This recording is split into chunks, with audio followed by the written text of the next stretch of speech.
कहते हैं जब सत्ता का नशा सर चढ़कर बोलने लगता है तो इंसान अपनों और संस्था के बुनियादी नियमों को भूल जाता है। देश में कानून की सबसे बड़ी संस्था बार काउंसिल ऑफ इंडिया में कुछ ऐसा ही भूचाल फिलहाल आया हुआ है। अध्यक्ष मनन कुमार मिश्रा का एक फैसला और लॉ स्टूडेंट्स पर की गई टिप्पणी इतनी ज्यादा भारी पड़ जाएगी, इसका अंदाजा शायद खुद उन्हें भी नहीं था। जिस फैसले के खिलाफ देश भर के छात्र सड़कों पर उतरे और भारी विरोध हुआ, अब उसी फैसले को लेकर के अध्यक्ष के अपने ही सबसे करीबी सहयोगी ने मोर्चा खोल दिया। 15 दिनों के अंदर उनसे इस्तीफे की मांग कर डाली। नमस्कार, मेरा नाम ऋतिक ठाकुर और आप देख रहे हैं न्यूज एक्सप्रेस। ये पूरा मामला देश की सबसे प्रतिष्ठित लॉ यूनिवर्सिटी नलसार हैदराबाद और वहां के छात्रों से जुड़ा है। हाल में बीसीआई अध्यक्ष मनन कुमार मिश्रा ने नलसार के पास आउट छात्रों के स्टेट बार काउंसिल में एनरोलमेंट को रोकने की धमकी दी। मैं आपको बता देता हूं थोड़ा सा फ्लैशबैक में ले जाकर के कि वहां पर एक प्रथा है कि सीजीआई वहां पर आते हैं, उसके बाद जब छात्रों को सर्टिफिकेट देना होता है तो सीजीआई अपने हाथों से तो सर्टिफिकेट उनको देते हैं। और इस बात का विरोध वहां के छात्रों ने किया क्योंकि सीजीआई ने कॉकरोच वाला जो बयान दिया था, उसके बाद बहुत सारी चीजें जो सीजेपी के प्रदर्शन के दौरान हुई, तो उसकी वजह से उनके मन में एक नाराजगी थी। और इसी बीच बीसीआई कूद पड़ा और उसके बाद छात्रों ने मोर्चा खोला और सीधा कहा कि बीसीआई के जो चेयरमैन है अब तो उनका इस्तीफा ही होगा। तो नलसार के पास आउट छात्रों के जब एनरोलमेंट को रोकने की धमकी दी गई, तब से ये जो मामला है बहुत ज्यादा निकलकर सामने आया।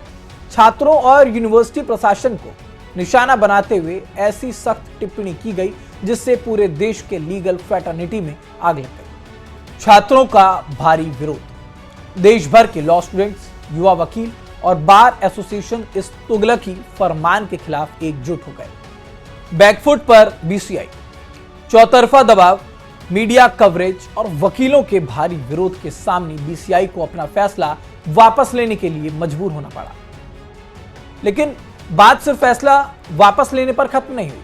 छात्रों का जो एक गुस्सा है वो अब बीसीआई के अंदर खाने तक पहुंच गया। छात्रों के भारी विरोध के बाद अब बीसीआई के अंदर से ही अध्यक्ष मनन कुमार मिश्रा के खिलाफ बगावत का जो बिगुल है वो बच गया।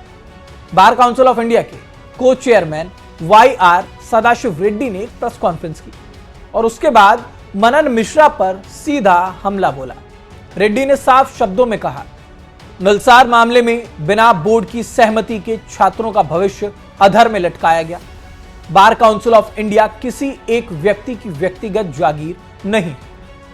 सदाशिव रेड्डी ने मनन मिश्रा को 15 दिनों का अल्टीमेटम देते हुए तुरंत अपने पद से इस्तीफा देने की मांग की है। सहयोगी द्वारा किए गए इस बगावती हमले में सिर्फ छात्रों का मुद्दा ही नहीं उछला, बल्कि बीसीआई के भीतर चल रहे गंभीर घोटालों के आरोप भी सामने आ गए। 150 करोड़ रुपए के फंड का खेल। सदाशिव रेड्डी ने आरोप लगाया कि पुरानी बीसीआई ट्रस्ट को दरकिनार कर बीसीआई ट्रस्ट पर्ल फर्स्ट नाम से एक नई प्राइवेट ट्रस्ट बनाई गई और उसमें काउंसिल के करीब 150 करोड़ रुपए ट्रांसफर कर दिए गए।